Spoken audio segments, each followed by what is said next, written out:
in ISSCT branch. Actually, we thought of visiting you personally, but due to the current prevailing situation, we could not be there with you in person. But anyhow, we are meeting over web. Very happy and thank you all. Greetings from ISA Kerala State Chapter. Now we are, as already told, we are two sessions. I request Dr. Jerry Paul, who is the professor of Amartha Institute of Medical Sciences, to share his experience on some rare case scenarios of perioperative tension pneumothorax, 3 cases. Dr. Jerry Paul, please carry on the academic aspect. Thank you, sir. So these are very unusual because we don't come across tension pneumothorax so often. In my 20 odd years of practice, I've just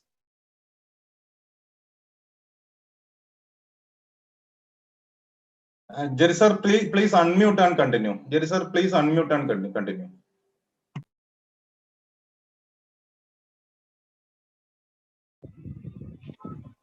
Okay. Sorry. Am I audible now? Hello? Yeah, audible, clear. All right. So these are very unusual occurrences. We don't see tension pneumothorax so very often. The first one I saw after about 15 years of my practice. So, and then you don't expect it at all. It's quite, and then diagnosis becomes kind of confusing. And here I've got about 3 cases, and all 3 very, very different causes. Now, I'll start with the first one. It's a lady who came for a breast implant. She underwent mastectomy a few years back. She's in her 50s. Her BMI is somewhere around 30. And she's got a vague history of respiratory illness. There's no history of any bronchodilator use or hospital admissions for this respiratory illness. Chest X-ray looks okay and saturating well on room air. There's no history of wheeze. There's no current wheeze. No cough. Chest is clear and airway is okay.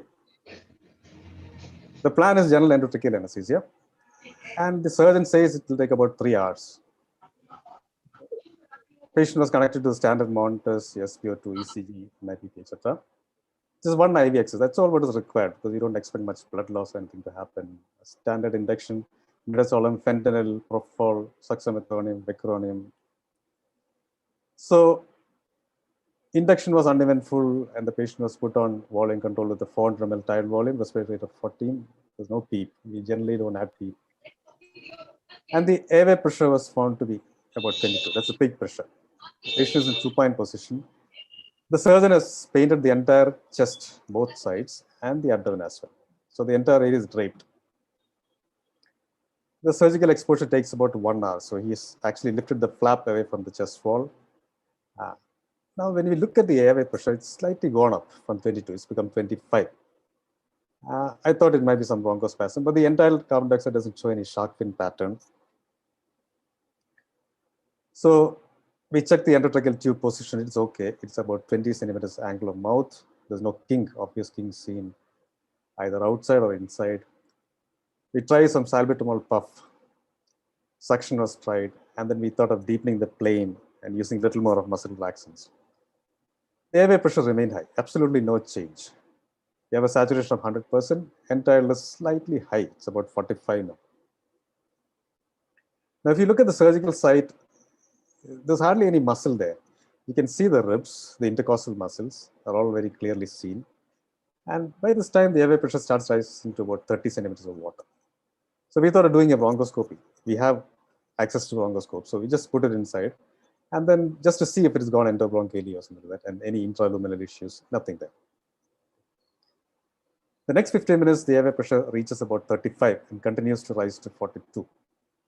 The SpO2 is still 100%, and EtCO2 goes to about 50 millimeters of mercury. Now the BP starts to decrease. It was about 110. It's become 80 systolic, and the heart rate, which is about 80, rises. It becomes 120. Little later, the SpO2 starts to fall. Now it's about 88%. End-tidal reaches 60. Now we see a significant drop in blood pressure. It is 60 systolic and heart rate is 60 and dropping. The one thing that we did not do was auscultate the chest because the anterior chest was completely draped. Now what do you do? How do you check the chest? So we had somebody lift the patient up.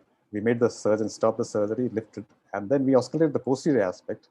There's absolutely no entry on the right side, only some kind of a creaking sound. That's it. And on the left side, you could hear some kind of a distant sound. So now we had a somewhat an idea about what might be happening. We have absolutely no idea why it's happening. And intercostal space is well visualized. We took a 18-gauge hypodermic needle and asked the surgeon to put in the second intercostal space in the right mid-clavicular line. And then you hear that typical whoosh, air escaping. And with that, the airway pressure drops. The blood pressure and the heart rate picks up. And then we go for a definite chest tube. Okay. The thing is that this is totally unexpected. The patient had a vague history of some respiratory disease, but then absolutely nothing which can put her at risk of developing a pneumothorax which can tension later on. The cause, we have absolutely no idea why it has happened. At no time did we expose the patient to very high tidal volumes or any of those things. But then there's one possibility. That is, maybe when the surgeon did the surgery, or before that, they probably injected some local anesthetic, and the needle must have gone too deep because just under the skin is intercostal space. That's one possibility. Okay, so whatever it is, when it occurs, it is suspected only when there is some cause or high probability. And the diagnosis is based on the classical features tension. So by the time you make a diagnosis, it's almost on the edge. The patient can just be lost if you don't do or intervene on time. Okay. So luckily we escaped. So we got the second case. There's a child in the endoscopy suit. It's a 5-year-old kid with a stricture. He's posted for esophageal dilatation.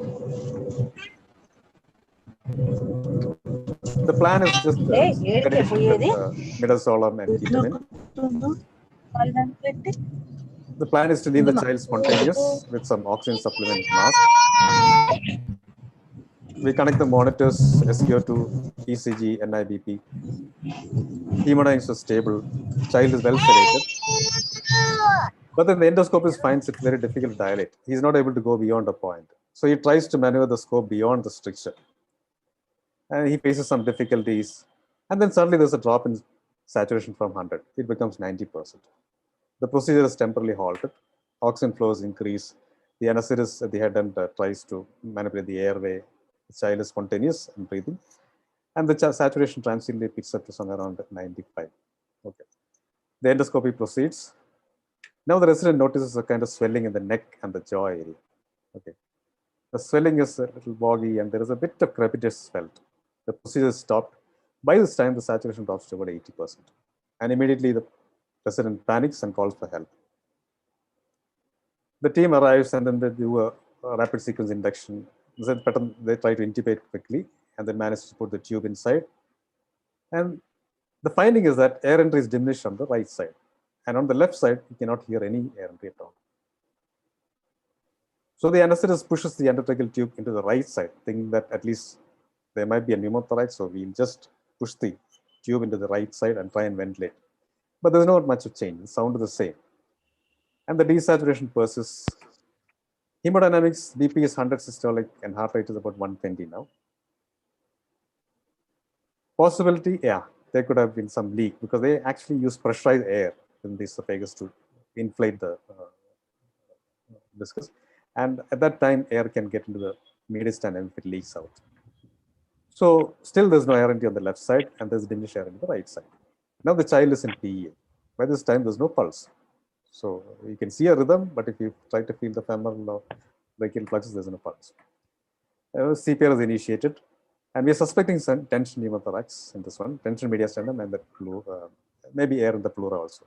But where do you put the needle? That's the question. Now, this is not the actual X-ray. We asked the endoscopist whether we can get a fluoroscopy done. And what we saw was the negative image of this. Okay, the whole thing was reversed. And then you could see the heart in the center. And then on both sides, something like wings. That is probably a completely collapsed lung. Okay, so that means it was a bilateral pneumothorax tensioning. Immediately we panicked and called the surgeon. But then the problem is for the surgeon to come, it will take about 20 minutes. He has to come out from the thoracic unit and then come out and do something. The child is in PEA, there's hardly any time. And the time is from the time of the occurrence to our intervention. It has taken about 15 minutes or so. Okay, some interference here. Okay. So my chief was just standing next to her. She said, Jerry, can we do something now? I was completely paralyzed. I was scared to the core. I did not know what to do, and I never put a needle inside a child. So anyway, whatever it is, I told the technician to give me some 18-gauge needles. We got about 5 or 6 needles. And then I started putting it in the mid-clavicular on both sides. We could hear the air escaping, and suddenly the hemodynamics improves, but the desaturation persists. A repeat fluoroscopy reveals that the tube has gone too far into the right side. So then we reposition it. We bring it back to the normal position, keep it above the carina. And one more fluoroscopy is repeated. Now what we see is this complete resolution of the pneumothorax. By this time, the thoracic surgeon arrives. Just imagine if you had to wait until the surgeon to come and do something about it. Now, when you look at it, absolutely pneumothorax. Absolutely no pneumothorax. It's completely clear. The child is sedated and ventilated overnight. The next day, the child wakes up. There's no chest tube requirement. The X-ray done shows some mediastinal layer. There's some air around the heart. You could see multiple punctures on the chest wall because I had actually put it in 2 or 3 spaces. Think that somehow we should help the kid. Okay. And with that, we managed to save the kid. Summing up, the possibility of tension pneumothorax was considered, but we did not know which side it was. And we were too scared to put a needle without confirmation. The cause of tension pneumothorax was air under pressure getting into the mediastinum, but it is only momentary. The moment they stopped inflating, that would have stopped. But the air what got trapped inside won't come out. We have to get it out somehow. Okay. And ventilation at this point wouldn't have worsened it because there's no path from the lung into the pleura. It's only through the mediastinum that air can get inside. We go on to the third case. This is a patient in his 20s with a history of blunt injury to the neck. He was riding a bike when he came across some kind of a wire which he had an injury because of wire to the neck. Okay, some kind of an electric wire or something. And the admission happens at late into the night. There's a boggy swelling and there's some crepitus in the neck. There's a change in voice. He's able to breathe. There's an occasional cough with blood in the sputum. No chest discomfort, absolutely no chest discomfort. X-ray of the neck and the chest is done in the ER. People looked at the X-ray of the neck, but nobody saw the chest X-ray. Seen by the head and neck surgical resident. And the plan is to observe the patient in the ICU with oxygen supplementation after doing a CT of the neck. Along with the CT of the neck, they did a chest also, but nobody looked at just CT. Overnight, it was uneventful except for occasional cough, and he was bringing out small clots of blood. By about 10 a.m. in the morning, he's developed severe distress and he's not able to lie down. The neck swelling has increased significantly and he's got a stridor now. The plan is for an exploration of the neck and a tracheostomy, but the patient can only sit up, severely distressed. It's impossible to position him. So the pressure comes on the anesthetist to put the tube. So how do you put the tube? RSI is ruled out. You cannot position them, and then you have no idea what the level of tracheal injury that he probably has. My colleague Sunil does a fiber optic in a sitting position. And then the first attempt he made, he couldn't go beyond the vocal cord. And then once he entered, the trachea was not looking normal. Okay. And after the vocal cord, there was some kind of a discontinuity. There's some blood there, injury, normal rings are not visualized. At the second attempt, he managed to enter the distal part of the possibly transected trachea. Once the airway was secured, induction was performed, and airway pressure remained high throughout the surgery. The neck was explored, and the trachea was found to be completely transected with only a small connection in the posterior wall. They performed a tracheostomy, and a repair was done. Proper repair was done. Post-operatively, there's no entry on the right side. The hypotension and bradycardia persisted. And review of the previous X-ray, which was not seen by anybody else, showed a small pneumothorax at this point. And now we suspect a tension pneumothorax because there's no entry on that side, the patient is hemodynamically unstable. A chest tube was inserted, that solved the problem. And with that, the resolution of hemodynamic instability and the oxygenation and ventilation. So, at the time of admission, the pneumothorax was present, but nobody saw that because they only looked at the X-ray of the neck. The cough could have progressively increased the air collection in the mediastinum and the pleura, because when somebody coughs, what happens that your vocal cord closes and the pressure within the thorax builds up, in the lung builds up. Okay. Now, if there is a leak somewhere, air can leak out through that. And where can it go? It can go into the mediastinum. And once in the mediastinum, there's always a path through which it can enter the pleura. Okay. So it would have progressed. Each time he coughed, he would have collected air in the mediastinum as well as externally, surgical emphysema. And over time, he must have been collecting a pneumothorax. It would have tensioned only in the morning. It became really bad. So the reason for the distress is probably airway obstruction and also tension pneumothorax. Okay. Now, the moment the patient was intubated, that it could have worsened the tracheal injury. Okay, because the trachea is rarely in a straight line. Okay, when it is cut, it tends to slip onto the side. And when you try to intubate in a blind fashion, you can easily damage it. So fiber optic is not a bad idea, but even that can cause further worsening of the injury. But intubation could also have stopped the progress of the tension pneumothorax and surgical emphysema. The moment you bypass that particular point where the air is leaking out, it could stop the collection of air in the mediastinum and the pleura. Okay, so that actually stops it. So maybe we were lucky because it did not progress after we intubated, or we would have had a disaster on table itself. We wouldn't have known what was happening. So in case of blunt injury to the neck, airway, I'm only talking about the airway management. If the patient is stable, what they recommend is to go for a CT angio to rule out any vascular injury if you have a high index of suspicion of vascular injury. And if you want to manage the airway, don't try to intubate from above. Just do an exploration of the local and secure the airway. If the patient is unstable, we have absolutely no choice but to go for a rapid sequence induction, and then the rest is stuff. Okay.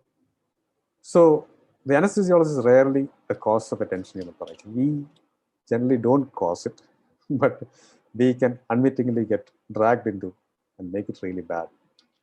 This possibility should be considered when all other causes of high airway pressure has been ruled out, because this is so rare that it cannot be the first cause. So it cannot come in the line as the first choice. Every practitioner should know how to decompress the tension pneumothorax because it is life-saving. Now, the new ATLS guideline actually says, although the old recommendation is to go in the mid-clavicular line, the second intercostal space, the new guideline says that, see, what happens is that we don't have needles which are 6 centimeters or 7 centimeters long.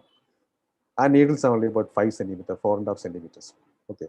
Now, what happens is that in a person with a reasonably thick chest, the depth from skin to the pleura can be more than 5 centimeters. So if you try putting in the second intercostal space, it may not reach there. So what is recommended is to go to the safe space. That is either in the fourth or fifth intercostal space in the mid-clavicular line, just like where you would put the chest tube. So that is probably the best site to put a needle in case you are suspecting a tension pneumothorax, and not the second intercostal space. That's a new guideline recommendation. In the first case, you know that you will never have the luxury of using an imaging because this happens on table, and if you don't make a decision there, you're going to lose the patient. The second one, we were very fortunate to have an imaging at hand. We could use a fluoroscope to detect it. The problem is we could not store it because we found the X-rays taken later on, the fluoroscopic images taken later on, but the one with the tensioning, that just mysteriously disappeared. In the third case, securing the airway halted the progress of the pneumothorax and brought time for us. But it had the potential to kill the patient, because if for some reason we were not able to get the tube across to the distal end of the trachea, we would have most definitely lost the patient. And the intervention should have happened earlier because there was plenty of time. The patient was stable. They could have actually tried to probe and find out if the trachea was intact or not at the local at the time of admission. So with that, I complete my presentation. Thank you.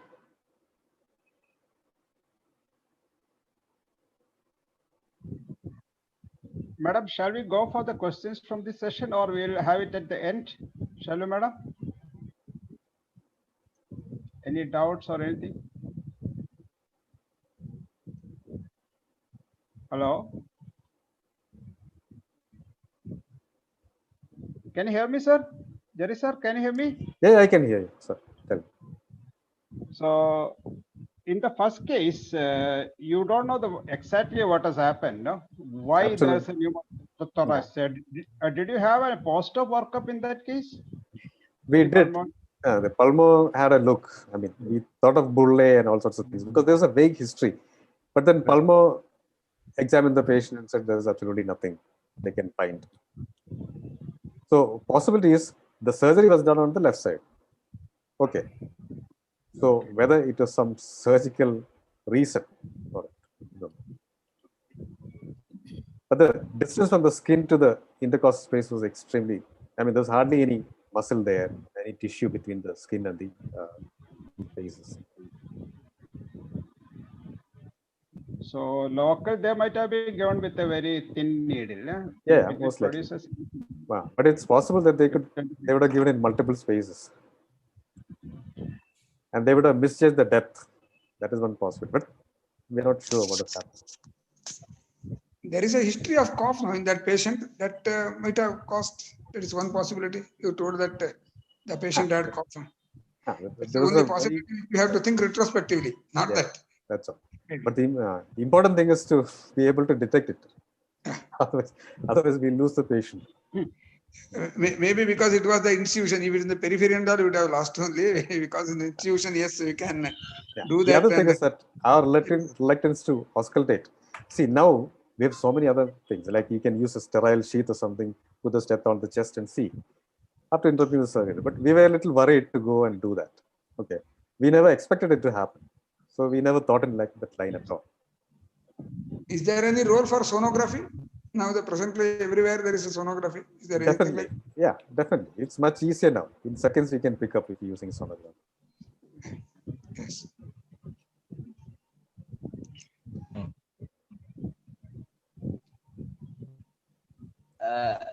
I just want to know, see as you said, probably the needle puncture by the surgeon could explain. But I usually think a needle puncture cannot produce a pneumothorax, tension pneumothorax. Can produce a small pneumothorax. Very unlikely to produce a tension pneumothorax. Unless it produces a puncture of a pulmonary bully. Yeah. And then from the lung, as we squeeze the bag, the air comes into the pneumonia. Usually a needle puncture will not produce a tension pneumothorax. Yeah. So that is one possibility. Maybe they punctured a bulle, which we did not detect. And then because of the positive pressure ventilation, it just, because of the progressive thing, initially the airway pressure is low, it just keeps on increasing. So it has happened after induction.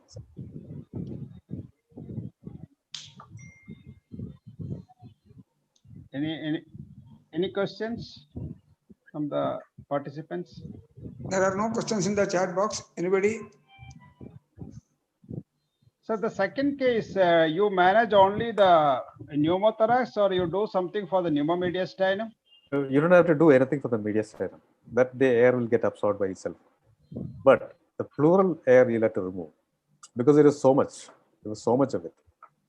So that is, once it is taken off, the remaining air will get absorbed slowly. And the third case, when you are doing a fiber optic intubation, if you fail to detect the distal end of the trachea, what you are going to manage that situation? We could have done nothing there. We could have done absolutely nothing there. So that patient should have actually gone for a surgical exploration. And the best time was when the patient came in. He had all the features of a tracheal leak because there was some crepitus in the chest, the anterior chest, anterior neck, and there was some boggy swelling and suspicion of air. And the X-ray actually shows some air leak around, like a surgical emphysema. So they should have actually done it at the time. And he's coughing out blood. That means there is a tracheal injury, 100%. So you mean a tracheostomy under local? Huh? Yeah, they should explore that. They should actually identify the site of this injury, and they should do a tracheostomy and then repair the upper part. Or after the tracheostomy, you can induce. It was a trauma. What was that case? Trauma. He had medical injury. It was a rope injury. He was actually riding a bike, some wire or rope or something. Okay. So you advise them to do it under local first, no? Explore it under local. Ideally, it should be done under local. But That he is was probably not the able to safest. lie down. He was sitting only. That's what you told that. So they cannot. No. This was too late. Okay. Okay. The Yeah, patient early. came- As soon as he came, you should have. Yes. The patient came late in the night. That is the best time to do it because he was very stable at that time. This is after about 8 hours or so, 8 or 6 hours or so. And by the time it became really bad. If the tracheal injury is too low, the distal end is too low, can you do a tracheostomy under local? See, what happens that if the trachea gets completely transected, even the posterior wall is cut, then of course the patient may not survive for that long. And then the trachea can get retracted into the thoracic cavity. Then it may be difficult to do it at all. But we may not have to do it at all because the patient may not survive. Good evening, Jerry. Just one question I have. That is, why wasn't HRCT thorax not done on this patient? Was the patient very unstable to be moved to the CT? No, they did a CT scan. They looked at the neck and they did not think that it is very... That he has already told. They did the CT, but looked only neck, but not the chest part. Okay. So it was done that. Even the X-ray was done, but they have not seen it earlier. And it was. They looked at the neck X-ray. They looked at the neck CT also. They would have identified. They thought they could wait until morning to do a repair. But the problem is there was a pneumothorax. In a patient with a neck injury, they'll never have a pneumothorax. I mean, there's no reason for them to have a pneumothorax because he did not have any chest injury as such. So, if there's a pneumothorax, it means there is a significant air leak, which is getting into the mediastinum and then into the pleura.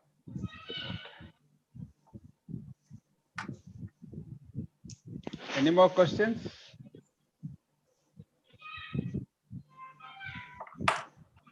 If there is no question, we'll move on to the second part. Thank you, Dr. Jaripal, for the excellent clinical experience sharing. That was wonderful. And it's a new eyesight that whenever there is a saturation drop, we must look at the chest, auscultate the chest. Thank you, sir. Now we'll move on to the second part. It's a talk by Dr. Shyam Sundar P, who is additional professor of Amarda Institute of Medical Sciences, Cochin. He is working in anesthesia. Also, he is looking after the ICU in rotation. That's what I came to understand. And he is talking on mechanical ventilation in patients with acute brain injury, ESICM consensus. Over to Dr. Shyam Sundar. Dr. Shyam, please. Thank you, sir. Thank you for inviting, and thank you, Shala Madam, and thank you, Dr. Prema. So slightly off anesthesia, I would say, but still we do manage a lot of patients with head injury or stroke or bleeds and all that. So this is talk about mechanical ventilation and some of the things that we need to look into in patients who have a brain injury or stroke or a bleed and all that. Will I be able to share my screen? Somebody can help.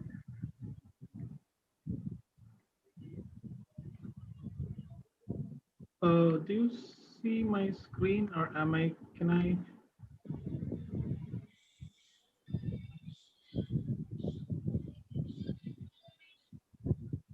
Binil is there. He can help for sharing the screen. If I'm given permission, I'll be able to share, I think, or made co-host. You're not seeing my screen, isn't it? No, it's not seen. Can you see? Now it's coming. Now it's coming. It's coming. Just okay. Now you can start the slideshow from the beginning. Yeah. Sorry about that. So this is mechanical ventilation in patients with acute brain injury, which would include trauma, stroke, bleed, everything. So this I'm presenting from as I mentioned, the ESICM, which is the European Society of Intensive Care Medicine. They have come out with a consensus statement. This was published in Intensive Care Medicine, which is the official journal of the European Society, on November 11th of last year.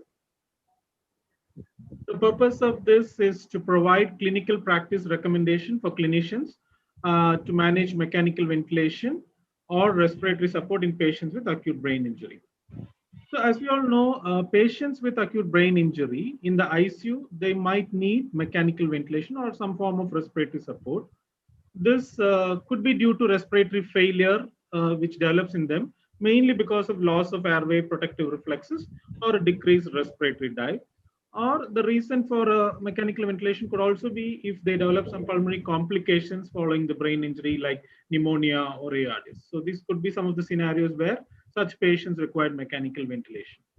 Mechanical ventilation in such patients can be used as a tool to ensure reliable oxygen delivery and modulate brain hemodynamics through manipulation of arterial CO2. As we know, if we reduce the PCO2 levels, the brain vascular caliber decreases, thereby we can reduce the cerebral edema.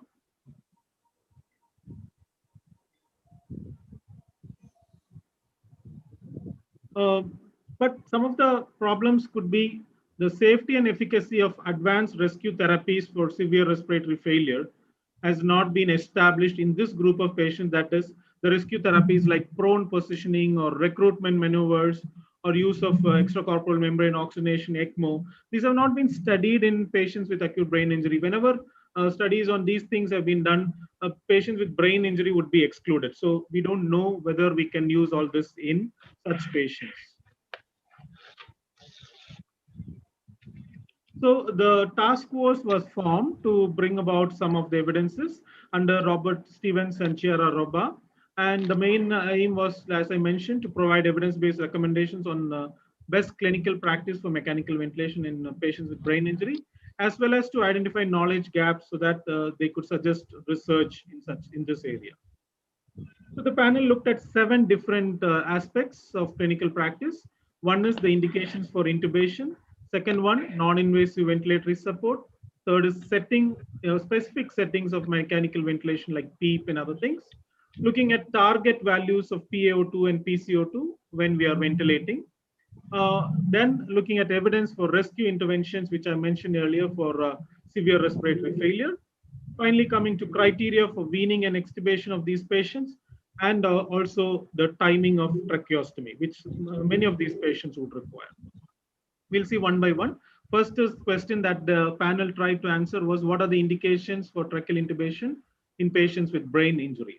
So they recommend that the decision to intubate patients with brain injury should be guided by a combination of factors. We are supposed to look at the GCS level, combativeness or agitation of the patient, loss of protective airway reflexes, and a significantly elevated intracranial pressure. So we should look at all these things together and come to a decision whether to intubate or not. But generally, they do recommend that we may have to proceed with intubation if the GCS drops to 8 or less than that. And they also recommend intubation if there is loss of protective airway reflexes can be seen. Continuing with the indications for intubation, they do also recommend intubation if the intracranial pressure is significantly elevated. Definitely, if there are signs of brain herniation, we should intubate such patients. And for any other non-neurological indications for intubation, we can intubate such patients. But sometimes we tend to intubate these patients if there is just severe agitation. So, but the evidence to intubate such patient is only less. So they say it's just a suggestion that we could consider intubation if the patient is severely agitated. So these are some of the indications for intubation, and we are supposed to look at a combination of factors before we intubate. Coming to the use of non-invasive ventilation, the evidence to that, based on the evidence to that, the panel does not make any recommendation for NIV for hypercapnic or mixed type of respiratory failure.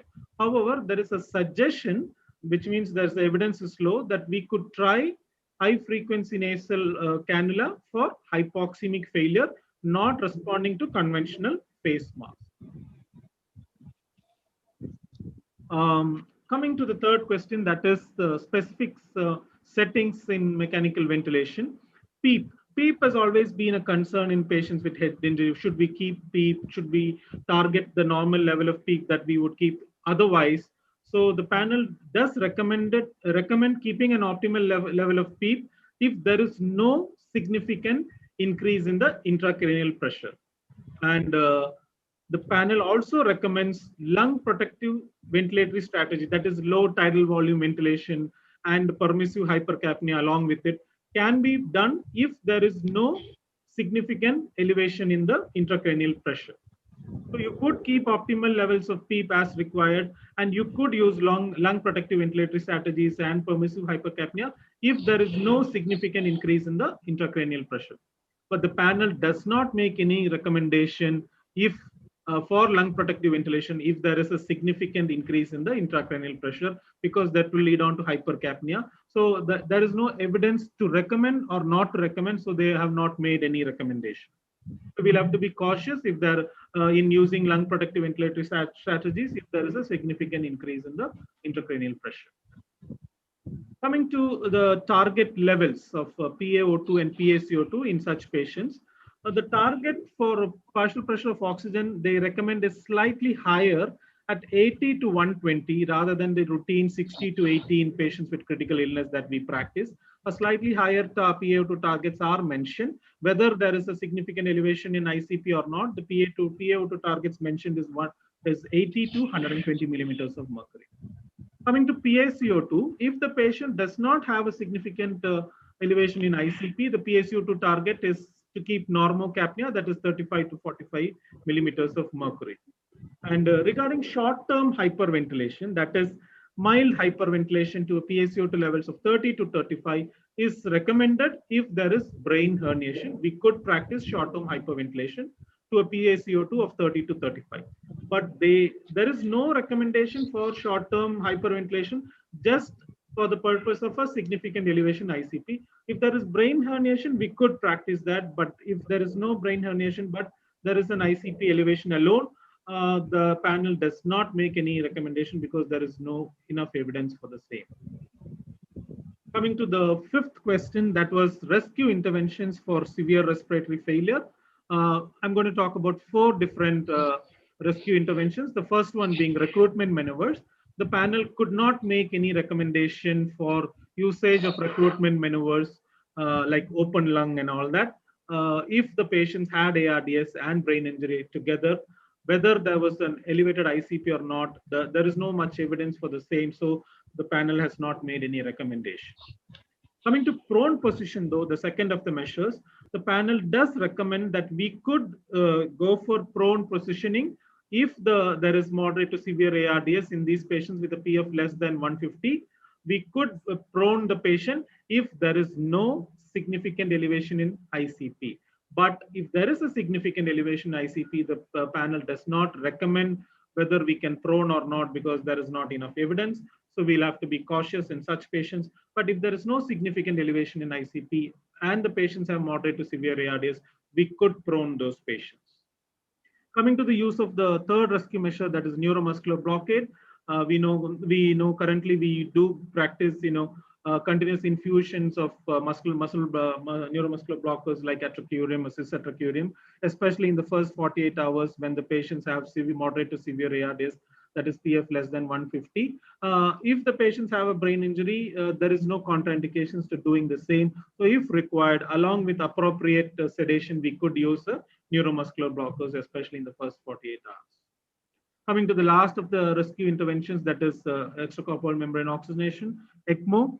The panel could not make any recommendation for the use of ECMO or ECOR, that is extracorporeal carbon dioxide removal in patients with ARDS. We know ECMO or even ARDS, ECOR could involve a lot of anticoagulation and all. So patients with brain injury, this could be a problem. So there's not much evidence in the literature. So the panel does not recommend use or say against the use either. Either way, it is not making any recommendation. So these were about the recommendations for rescue interventions. Coming to the sixth question that they tried to answer, that is regards criteria for weaning and extubation. They do recommend us to look at the neurological status of the patient before deciding to wean the patient. So if the neurological status is stable, they suggest that we could wean the patient. But there is no recommendation for a GCS threshold for extubation. If you could remember in the earlier slides, I mentioned the GCS of 8 or less for intubation, but for extubation, there is no such GCS threshold that the panel could recommend because there's no evidence for the same. So when to extubate, so the recommendation for regarding decisions to extubate is to be guided by looking at the clinical course of the underlying neurological problem or the brain injury, looking at the level of consciousness, though the GCS value is not mentioned, but more importantly, looking for the presence of protective airway reflexes. So looking at taking into consideration all these things, we could take a decision to extubate such patients. Coming to the last question that the panel tried to answer was regarding the indication for tracheostomy as well as the optimal timing for tracheostomy in patients with brain injury. Regarding tracheostomy, the panel recommends doing a tracheostomy if there is one or more attempts at extubation which have failed. So even if the patient has failed one extubation, we could consider tracheostomy. Definitely consider tracheostomy if more than one attempts at extubation have failed. But the panel only suggests doing a tracheostomy for a persistently low levels of consciousness because the evidence to that is not great. So it's a low level of recommendation. So they have suggested doing tracheostomy if the GCS is low, but definitely they do recommend doing a tracheostomy if there is one failed attempt at extubation or more than one. Regarding timing of optimal, so this was one disappointing thing in the guideline. They could not recommend optimal timing for tracheostomy because there was no evidence for or against an early tracheostomy or a late tracheostomy. So the panel could not make any recommendation for the optimal timing. So summing up regarding all the 7 things, just briefly before I conclude. So intubation to be done by looking at a combination of factors, GCS, airway reflexes, and ICP. NIV use needs to be studied in this subpopulation, but we could try high flow nasal cannula for hypoxemia. PEEP need not be curtailed if the ICP is not very high, but lung protective ventilation may be a problem if the ICP is significantly elevated. If not elevated, we could use lung protective ventilation, that is low tidal volume ventilation with permissive hypercapnia and permissive hypoxemia. Optimal targets for PaO2 is slightly higher, 80 to 120. PCO2 normocapnia is what is suggested if the ICP is not very elevated. Short-term hyperventilation can be done if there is brain herniation. Prone position, if required, can be done if there is no significant elevation in ICP. Short-term neuromuscular blockade can be given for ARDS if required. Regarding need for ECMO, that we need to have more evidence before we could recommend ECMO or ECOR. Regarding weaning and extubation, neurological status as a whole should be looked into before we attempt to wean, and the decision to extubate should be based on the clinical course of the underlying brain injury, level of consciousness, presence of airway reflexes, but no specific GCS value has been given for threshold for extubation. Regarding tracheostomy, we can do it if there is one or more attempts at failed extubation. May be considered if there is a persistently low level of GCS, but the optimal timing needs to be studied further. Thank you.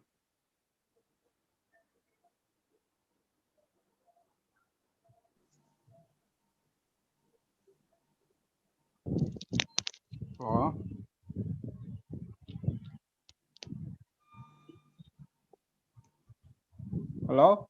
Yeah, I can hear you, sir. Yes, any questions?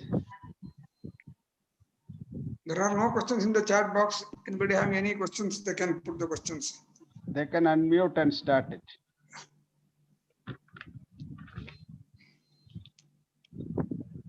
Shyam, I'm Dr. Suresh Nair. Sir. Yes, please. See, the optimal PO2 that you mentioned, there are a couple of publications that has come up in the last couple of years which showed that where they compared a low PO2, means 60 to 80 versus 150 to 200.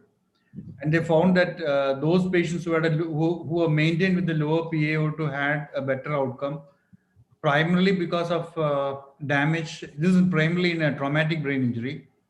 where they found that there was more damage in patients who had a higher PaO2, probably because of oxygen-free radicals. For generation and all those, injury can actually increase. But what the recommendations actually mention is about somewhere between the two, 80 to 120. So is it possible that if we keep a high PaO2 in these patients, we may actually increase the injury? So it is quite possible. I was also a little surprised when I went through the guidelines that they're given 80 to 120, but it's definitely not the high value that the earlier studies have shown, like 150 to 200. But somehow they feel that at 60 the hypoxemia might this is not only in traumatic brain injury. This is for any sort of neurological insult like stroke, bleed, everything. All this put together. So the panel has come out with such a recommendation, but we need to see if this will hold the test of time. But as of now, as this recommendation stands, it is at 80 to 120.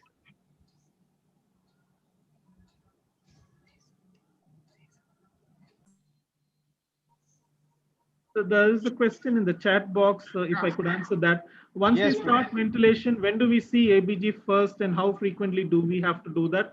Okay, that was not part of this recommendations. There's no mention, but I could just suggest what we would practice. So any patient we ventilate, intubate, or whatever we do in non-invasive, for any patient, I think the first blood gas will have to be done within 30 minutes to 60 minutes or 1 hour.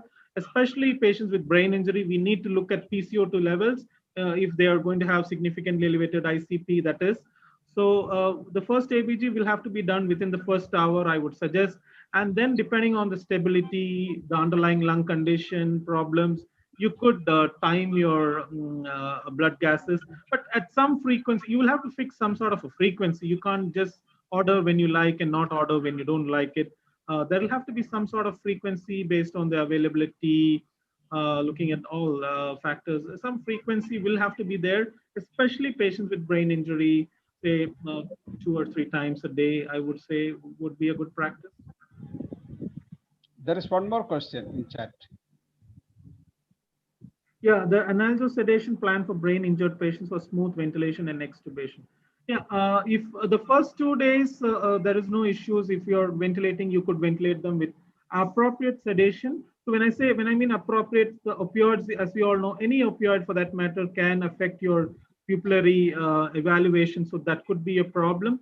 So you may have to choose an appropriate sedation.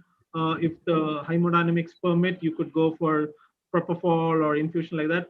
Dexmedetomidine of late is one of the preferred mode of sedation in the ICU, and it is meant. Someone has asked about analgesic sedation, so Dexmed fits into that analgesic sedation perfectly well. But we'll have to be wary about hypotension and especially bradycardia. So dexmedetomidine would be my choice for sedation, even in brain injured patient. So there are 2 questions on sedation. So I hope I have answered that. How many days? So the first 24, 48 hours is okay. But then I think after that, especially if the neurologists and neurosurgeons, they go for a repeat CT in the first 24, 48 hours to look at the evaluation, to evaluate the brain status. So after that, and if they're comfortable with the CT, we discuss with them, and then we stop sedation after 24, 48 hours so that we can assess the GCS, because GCS assessment is very important in them. So do you use ETCO2 to come down on repeat ABGs? Unfortunately, we don't have ETCO2 in our ICU. That would be a good thing, but then ETCO2 can be fallacious, especially. So I would prefer to do arterial blood gases, look at PaCO2, especially in brain injured patients. I wouldn't rely on ETCO2 in such patients, but generally ETCO2 could bring down the amount of ABGs that you need to do if it is calibrated and giving you good values. The next question is agitated patient and indication for intubation. That was very much part of the guideline. Agitation alone, the recommendation is not very high. You could, if you want, if you think you're unable to manage the patient otherwise, there is a low level of evidence. So they have suggested intubation for agitation alone. But if the patient, for intubation, you have to look at a combination. Like I mentioned, the guidelines, GCS, especially presence or absence of protective airway reflexes, the overall neurological status, all that as a combination you'll have to see. Agitation alone, the panel says, is not actually a strong reason to intubate the patient. So these are some of the, there are a couple of other questions. If a patient has myoclonic seizures, should we continue sedation? Okay, I can answer with an example. Of late, we had a patient who had severe myoclonic jerks in the sense that the patient was intubated after cardiac arrest and developed hypoxic brain damage, which we identified subsequently with brain imaging. The patient had such severe myoclonic jerks that the ventilation was being affected terribly. The patient would desaturate, even become hypotensive. So this particular patient, we had to really sedate completely and even put on a infusion of muscle relaxant. Of course, we had the luxury of doing continuous EEG monitoring in the ICU, so we could look at, even though we are paralyzed and sedated, so we could do that. But myoclonic jerks alone, this was an extreme rare case. So myoclonic jerks alone, we wouldn't generally do sedation. We would go for medication that would prevent or to control the jerks, especially clonazepam or any of the other anti-epileptics. We would just give them that and not sedate them per se for myoclonic jerks. What is the preferred mode of ventilation? Okay, there's no preferred mode of ventilation that the panel addressed in this thing, but I would suggest, we looking at the two different modes, that is volume control or pressure control. Those are the two different things that we have. I would definitely go for volume control mode of ventilation, because when we're talking about a brain injured patient, we want the PCO2 to be controlled at a particular level. If you use pressure control, the problem is you have no control over the minute ventilation. It can keep increasing or decreasing based on the compliance and resistance of the patient. So in a brain injured patient, I think volume control would be a better way to go about rather than using a pressure control. And once they are off sedation and we could, and if the neurology and neurosurgery team is okay with us weaning, I would quickly go on to a pressure support mode or a partial support or a spontaneous mode as tolerated by the patient. I think those are the questions that were there in the chat box. Can I come in? Sure, sir. Yeah, I just wanted, just a loud thought. I'm not expert in this thing. I've been away from all these things so many years. But I feel about that PaO2 between 80 and 120. I feel in brain edema, to some extent, the higher concentration of oxygen produces a vasoconstriction, producing a decreased brain edema. So that may be complementing the management of brain injury. I feel. It's only a loud thought. I'm not sure. I don't want to be very authentic about it. Is my feeling. Possible, sir, possible. Unfortunately, I was trying to look at the reason why they've given, they have not given a reason for that, but maybe I will have, because this was a recent article, I couldn't go into the references to see what was the evidence on which they based. Maybe I'll try to do that, and if I get an answer to that, I'll put it in the group, both in the Kochi group and the state chapter. If I get the answer to the why they chose 80 to 120, because even I was surprised when I got that value. So I'll try to look at the reference on which they based this, and I'll try to give you an answer. Right now, I don't have an answer why they chose a slightly higher value at 80 to 120.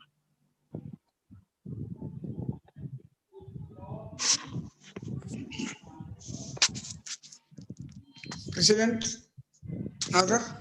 Yes, please. Any comments from you, sir? Nothing. I went on. Both did very well. And there is one more question. Came late. One more question is there to Shyam. Sir, what is the FiO2 to use? Is that the question? Yes.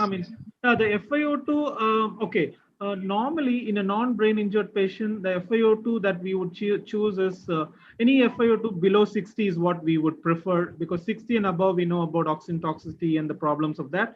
I would choose an FiO2 below 60, so 50 or anything below that. keeping a saturation in mind of 92 is what we would generally prefer.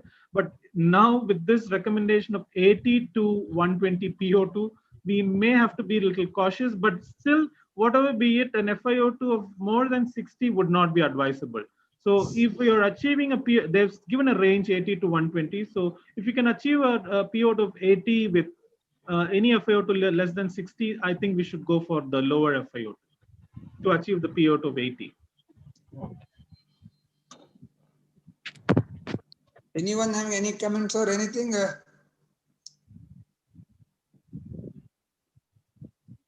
Any others? There are no more questions. There are no more comments. We can, President, can we close the session and hand over to Cochin President? We will hand over to the Cochin President. We will close down the academic part and back to the President of ISA Cochin City Branch, Dr. Shalai. Madam, please take over. Let me thank the speakers for their excellent presentations. Dr. Jerry on the clinical scenarios and Shyam Sundar on the new consensus and the guidelines. Those were excellent presentations at short notice. Thank you very much again. And to the chairpersons, Dr. Venkatagiri and Dr. Abdul Nasser. Thank you, sirs. Now, hand over to Dr. Prema for vote of thanks. It was a very informative academic session. Thanks a lot, Dr. Jerry and Dr. Shyam. And on behalf of ISA Cochin City Branch, I express our sincere gratitude to our chairpersons, Dr. M.A. Nasser, State President ISA, and Dr. Venkatagiri, ISA National President-elect. Special thanks to B. Brown for sponsoring this academic session. And last but not least, for all those who participated in this webinar and who made the best out of this opportunity. Thank you all. Thank you, ma'am. 1 hour. Started at exactly 8 and ended exactly 9. Maybe first time. 1 hour means 1 hour. Exactly 1 hour. Great. Thank you. Thank you.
Participants കൊടുക്കണ്ടേ?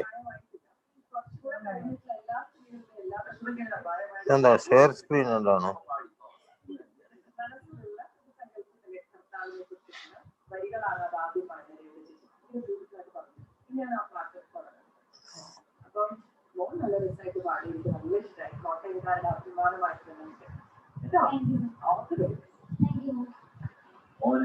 Participants കൊടുക്കുമ്പോ അതിൽ വരണ്ടേ?